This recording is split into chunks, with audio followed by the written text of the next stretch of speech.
In today's video guys, I'm going to show you how to fix Snapchat notifications problem.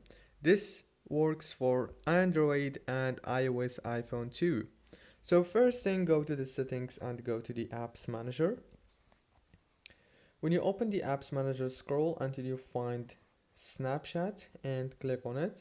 Click on force stop and then click on notifications management.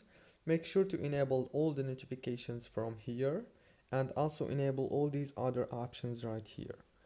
Go back and click on data usage. Make sure that all these options here are enabled. Go back again and now click on the storage, click on clear cache.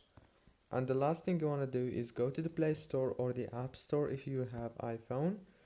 Search for Snapchat and click on update. That's it guys, very easy and simple.